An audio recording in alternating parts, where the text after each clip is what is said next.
सीताराम। सीताराम।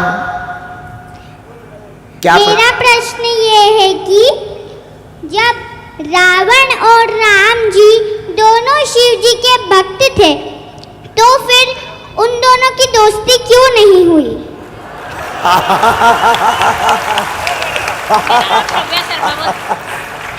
आपका नाम क्या है? श्रव्या शर्मा। वाह, कहाँ रहती हैं आप? इंदौर में।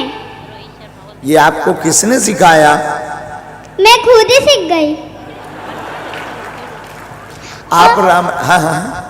और मैं रोज हनुमान चालीसा भी बोलती हूँ। वाह, सीखो सीखो भारतीयों, सीखो। उम्र कितनी है आपकी? 7। वाह, बहुत सुंदर। 7 साल में बच्चा ठीक से बोल नहीं पाता, अपनी नाक नहीं साफ और कर मैं पाता। राम स्तुति भी बोलती हूँ। वाह। अच्छा, जब आप बाद में राम स्तुति सुनाओ। श्री रामचंद्र कृपाल भज मन हरण भवै दारुणम नव कंज लोचन कंज मुख बद कंज बद कंजारुणन कंधर्व अगणित अमित छबिनव नीर नीरज सुंदरम पटपीठ मानव तडित रुचि सुचि नौमि जनक सुतावरम भज दीन बंधु दिनेश दानव दैत्यवंश निकंदनम रघुनंदयानंद कंद कौशल चंद दशरथ नंदनम श्री मुकुट कुंडल तिलक उदार अंग विभूषणम आजार भुज सर धर संग्राम इति कर दूषणम इति भजत तुलसीदास शंकर शेष मुनि रंजनम मम दय कंज निवास करु कामादिक दल कंजनम मन जाहि राजौ मिलहि सोवर सहज सुंदर सावरो करुणा निधान सुजान फिर स्नेह जान तरावरो अहि भाति गौरी असीस तुलसी सहित यार सितली तुलसी भवानी पूज्य पुनि पुनि मुनि मन मंदिर चली श्री जान गौरियन श्रेयसन जान पदे श्री मंगल मंगल मूल बारे अंग पलकन लगे मौसम दीन नदी नहीं था तुम समान रघुवीर अस विचारी रघुवंश मणि बच्ची को उठा के लाओ, उठा के लाओ, लाओ लाओ लाओ, उठा के लाओ, उठाओ। गजब, ये प्रतिभा है भैया इंदौर में। वाह।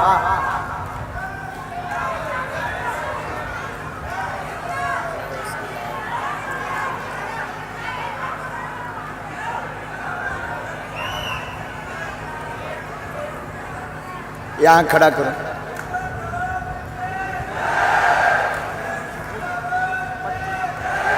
इस पर खड़ी हो बेटा।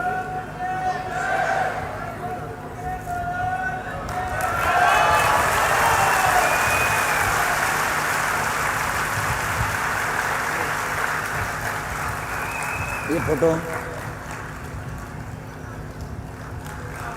एक बार ताली बजाओ झूम के।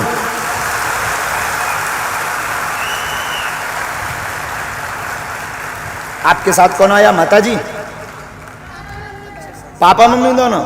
अच्छा, पापा कहाँ हैं आपके? वाह पंडित जी, गजब, बहुत सुंदर संस्कार, बहुत गजब। हम खुश हो गए, हृदय एकदम गदगद हो गया। और ये इंदौर में प्रतिभा है,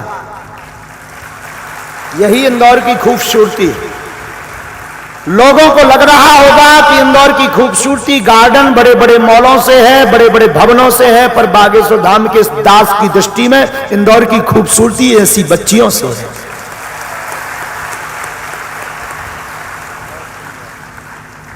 अब जवाब भी सुन लो। आप नहीं सुनना है जवाब? जवाब कैसा जवाब?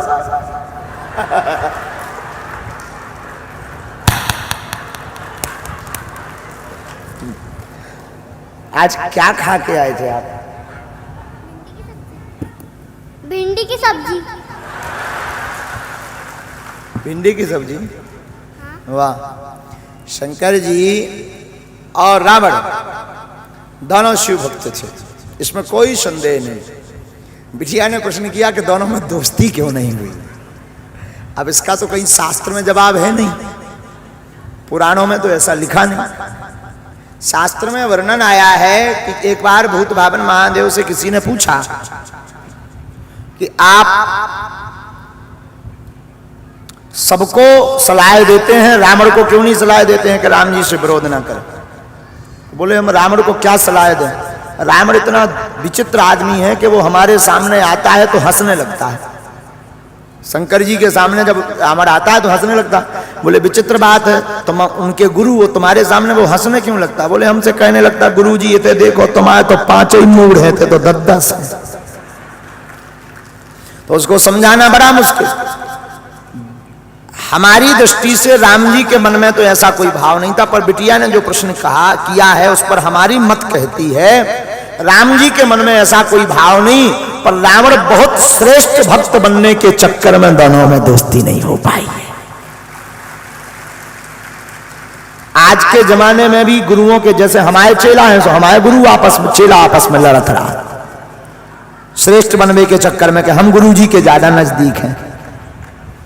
तो हमें ये लगता है कि राम जी में तो ऐसा भाव नहीं था, पर रावण में ऐसा भाव था कि हम गुरु जी के हम ही श्रेष्ठ भक्त बने रहे, इसलिए रावण ऐसा उपद्रव करता रहा, इसलिए रावण से दोस्ती नहीं भई। राम जी ने तो कई बार प्रयास किया, एक बार अंगद जी को भेजा, एक बार हनुमान जी को भेजा, विभीषण से भी खबर पहुंचवाई, उत्तम पुलस्त मुनि ने भी खबर भेजी कि रावण विरोध छोड़ दो, राम जी की शरण ले लो, मित्रता कर लो, लेकिन नहीं मानी।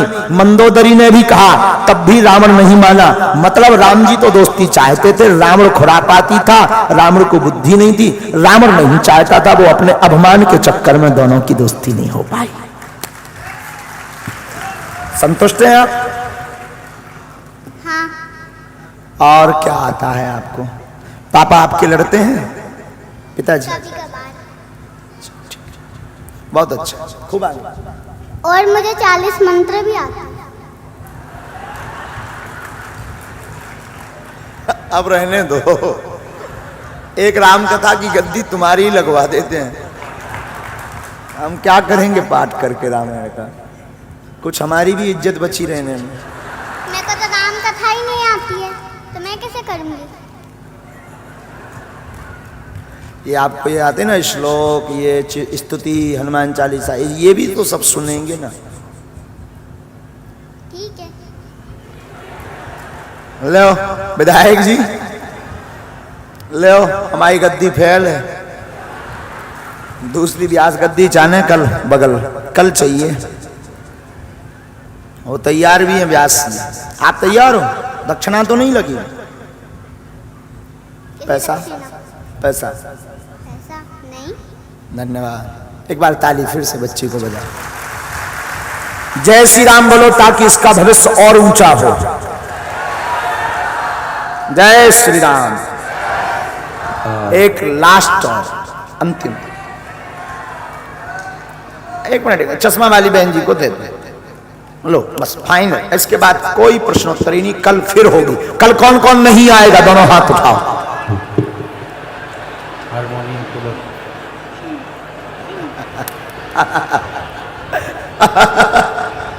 अच्छा उल्टा हो गया, आएगा कौन कौन? आज तो पूरा लास्ट तक, कल रोड जाम हो जाने हमें लगा। आज देखो पूरा नजारा अद्भुत, कल तो रोड जाम हो जाएगा।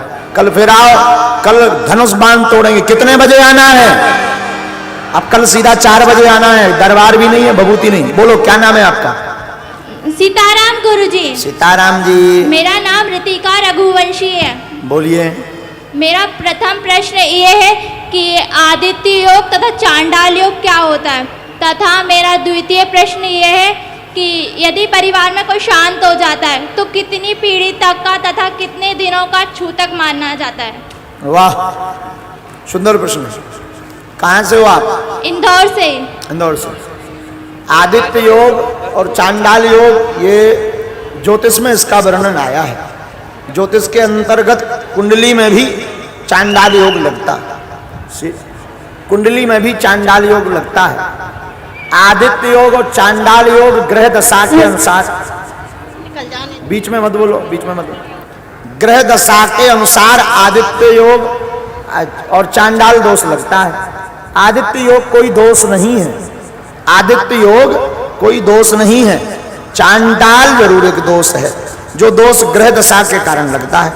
इनकी निवृत्ति के लिए आदित्य हृदय स्तोत्रम राम नाम का जप आप कर सकते हैं। आपने दूसरा प्रश्न किया था कि कोई शरीर शांत हो जाए कितनों दिनों तक सूतक मनाना चाहिए, कितने सालों तक और कितने दिनों तक, कितनी पीढ़ियों तक का माना जाता है? कितनी पीढ़ियों तक का? ये कोई त्योहार पर अगर सनातनी हिंदू के घर में कोई शांत हो जाता है तो जब तक उसी त्योहार पर किसी का जन्म ना हो तब तक का केवल उस तिथि का सूतक माना जाता है। और सामान्यतया 13 दिन तक।